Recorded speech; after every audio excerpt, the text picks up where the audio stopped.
Back to news. Prayag మహాకుంభమేళాలో ప్రత్యేక ఆకర్షణ నాగ సాధువులు. వారి నృత్యాలు, వేషాలు చూడడానికి, వారి ఆశీర్వాదం తీసుకోవడానికి లక్షలాది మంది భక్తులు కుంభనగర్కు తరలి వెళ్తున్నారు. అయితే కుంభమేళాలో కనిపిస్తున్న వారంతా నాగ సాధువులేనా?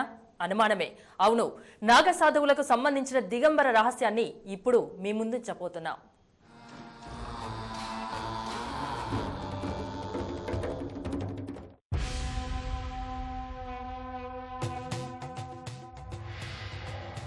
ప్రళయకాల రుద్రరూపం,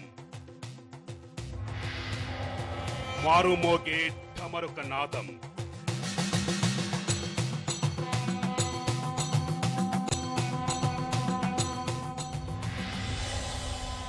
భస్మధారణం, దిగంబర సంచారం,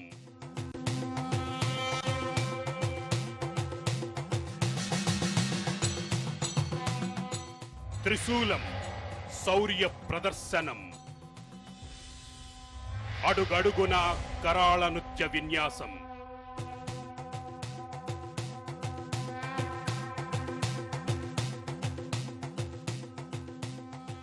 ఇదో వింత జాతి, నాగసాధువుల జాతి.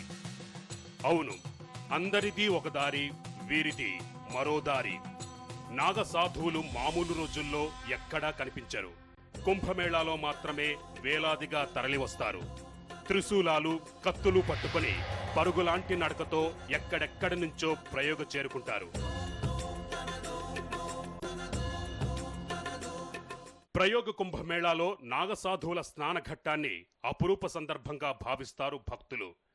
భస్మధారులై శివ సాన్నిధ్యం కోసం తపస్సులో మునిగి ఉండే ఈ సాధువులు పవిత్ర త్రివేణి సంగమంలో స్నానమాచరించడానికి తరలివస్తారు. వారి కోసం ప్రత్యేకంగా కేటాయించిన స్నానవాటికలకు చేరుకుంటారు.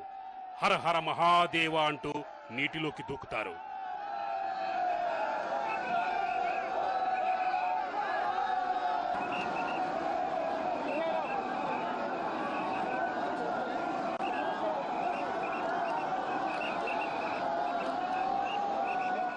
వణికించే చలినే భయపెడుతూ కొందరు నాగసాధువులు ఉన్మాదంతో అరుస్తారు. త్రిశూలాలు, కత్తులు తిప్పుతూ పరాక్రమం ప్రదర్శిస్తారు. భీభత్సం సృష్టిస్తారు.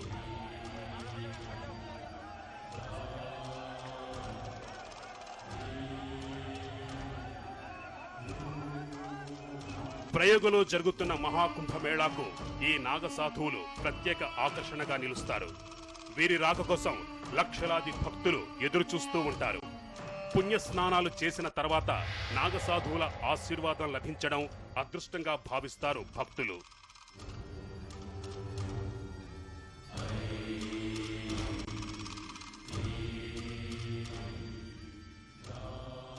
వేలాదిగా కనిపిస్తున్న ఈ నాగసాధువుల గురించి ఆశ్చర్యకరమైన విషయం బయటపడింది. వాస్తవానికి అంతరించిపోతున్న జాతుల్లో నాగసాధువులు కూడా ఉన్నారు. ఇది చిదంబర రహస్యం కాదు, దిగంబర రహస్యం.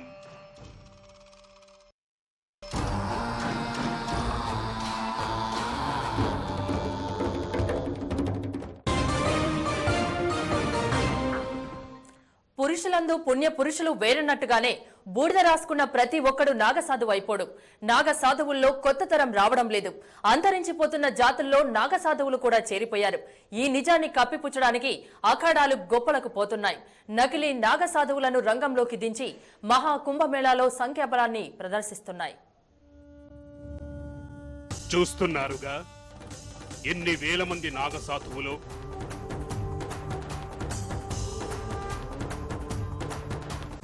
ప్రాతకాలంలో పొగమంచును చీల్చుకుంటూ ఓ ప్రవాహంలా వచ్చేస్తారు నాగసాధువులు.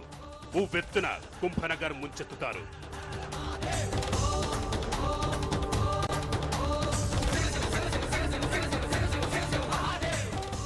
నాగసాధువులు వచ్చే మార్గంలో ఎవ్వరూ అడ్డు లేకుండా పోలీసులు జాగ్రత్తలు తీసుకుంటారు. త్రివేణి సంగమానికి చేరుకునే భక్తులు వీరిని చూడటానికే బారికేడ్లలో వేచి ఉంటారు. తెల్లవారుజామున చలిని కూడా భరిస్తారు.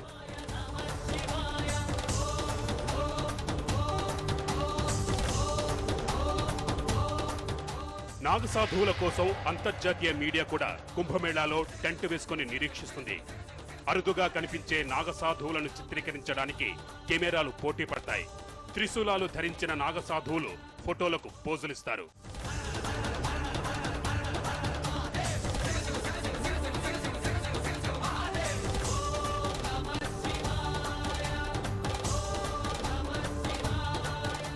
అయితే ఇక్కడ కనిపిస్తున్న వారంతా నిజంగా నాగసాధువులేనా?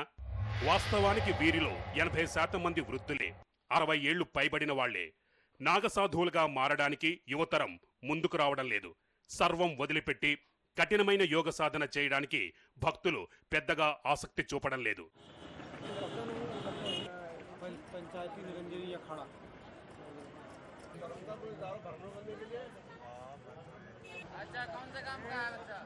ఇటీవల కాలంలో నాగసాధువుల సంఖ్య దారుణంగా పడిపోయిందని సాక్షాత్తు పీఠాధిపతులు, అఖాడాల అధిపతులు అంగీకరిస్తున్నారు. మరిక్కడ ఇన్ని వేల మంది ఉన్నారు కదా, మరి అంతరించిపోవటం ఏమిటన్న అనుమానం రాకమానదు. నిజానికి వీరంతా నాగసాధువులు కాదు. ప్రయాగ కుంభమేళాలో తమ సంఖ్యాబలాన్ని ప్రదర్శించడానికి అనేక అఖాడాలు ఫేక్ నాగసాధువులతో ఇలా పరేడ్ నిర్వహిస్తున్నాయి. ఆశ్చర్యంగా ఉన్న ఇది నిజం.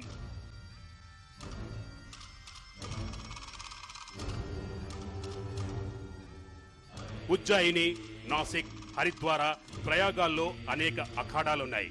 పవిత్రమైన రోజుల్లో అఖాడాల అధిపతులు తమ గొప్పతనాన్ని చాటుకుంటూ భారీ భక్తజనంతో ప్రయాగకు తరలివస్తారు. ఏనుగులపై, గుర్రాలపై, రథాలపై కుంభమేళాకు తరలివస్తారు.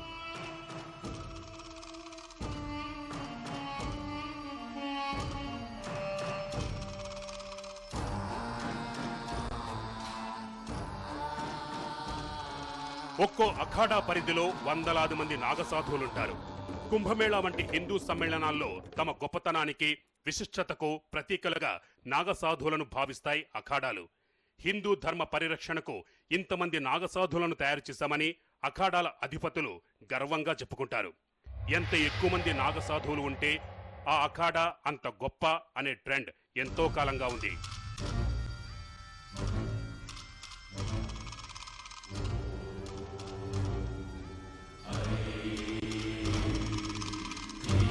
అయితే ఇటీవల కాలంలో కొత్తగా నాగసాధువులుగా మారుతున్న వారి సంఖ్య గణనీయంగా తగ్గిపోయింది. పాతవారితోనే అఖాడాలు కుంభమేళాకి తరలివచ్చాయి. కొన్ని అఖాడాలు తప్పని పరిస్థితుల్లో పని పాట లేకుండా రోడ్డు మీద తిరిగే వారిని నాగసాధువులుగా మార్చేశాయి. ఒంటి నిండా విభూతి పూసి చేతిలో త్రిశూలం పెట్టి కుంభమేళాలో పరేడ్ చేయించాయి.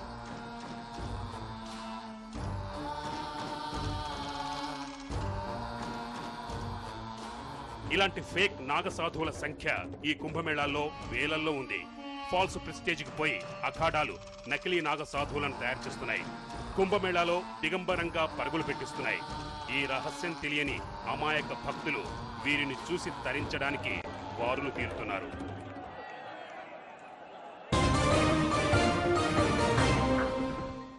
ఇక వాతావరణ విశేషాలకు వస్తే ఈ ఏడాది ఉష్ణోగ్రతలు భయపెడుతున్నాయి. సాధారణంగా ఫిబ్రవరి, మార్చిలో పెరగాల్సిన ఉష్ణోగ్రతలు అప్పుడే పెరిగిపోతున్నాయి. కొన్ని ప్రాంతాల్లో పగటి ఉష్ణోగ్రతలు 32 డిగ్రీల సెంటీగ్రేడ్కు చేరాయి. ఫిబ్రవరి 10 తర్వాత ఇవి మరింత పెరగనున్నాయి. ఉష్ణోగ్రతలు ఇప్పుడే ఇలా ఉంటే మున్ముందు ఎలా ఉంటాయోనని రాష్ట్ర ప్రజలు హడలిపోతున్నారు.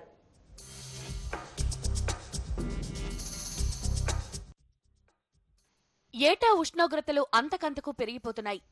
సాధారణంగా ఫిబ్రవరి నెలాఖరులో లేదా మార్చి మొదటి వారంలో పెరగాల్సిన ఉష్ణోగ్రతలు అప్పుడే పెరిగిపోతున్నాయి. నిన్న మొన్నటిదాకా మామూలుగా ఉన్న కనిష్ట ఉష్ణోగ్రతలు ప్రస్తుతం 20 డిగ్రీలు పెరిగాయి. పశ్చిమ గోదావరి, ఖమ్మం, విశాఖలో పగటిపూట 30 నుంచి 32 డిగ్రీలు నమోదవుతున్నాయి. తిరుపతి, ఆదిలాబాద్ మినహా రాత్రిపూట మిగతా ప్రాంతాల్లో 18 డిగ్రీల ఉష్ణోగ్రత రికార్డవుతోంది. దీనివల్ల మార్చి మొదటి వారం నుంచే ఎండ తీవ్రత ఉంటుందని, దీనికంతటికీ గ్లోబల్ వార్మింగే కారణమంటున్నారు వాతావరణ నిపుణులు. పూర్తిగా కాంక్రీట్ జంగిల్ అయిపోయింది. ఒకసారి కాంక్రీట్ జంగిల్ అయిపోయిన తర్వాత ఏమిటంటే ఒక హీట్ ఐలాండ్ రూపంలో ఫార్మ్ అయింది. పూర్వం విశాఖపట్నం మొత్తం చూసుకున్నట్టయితే ఒక పూర్ణ మార్కెట్ ఏరియా చిన్న హీట్ ఐలాండ్ ఇది. అలాంటి హీట్ ఐలాండ్స్ పూర్తిగా విశాఖపట్నం అంతా కూడా స్ప్రెడ్ అయిపోయింది. అంచేత దీని యొక్క లక్షణాలు అంటే ముఖ్యంగా నైట్ టెంపరేచర్స్ పూర్వం తగ్గినంతగా తగ్గట్లేదు. సో నైట్ టెంపరేచర్స్లో 1 or 2 degrees అబవ్ నార్మల్గా పెరిగిపోయినాయి. డే టెంపరేచర్స్ కూడా 1 degree దాకా అబవ్ నార్మల్ పెరిగిపోయింది. వేసవి ప్రారంభానికి ముందే ఎండలు భయపెడుతుండటంతో ఏప్రిల్ మేల్లో పరిస్థితి ఎలా ఉంటుందో అని ప్రజలు హడలిపోతున్నారు.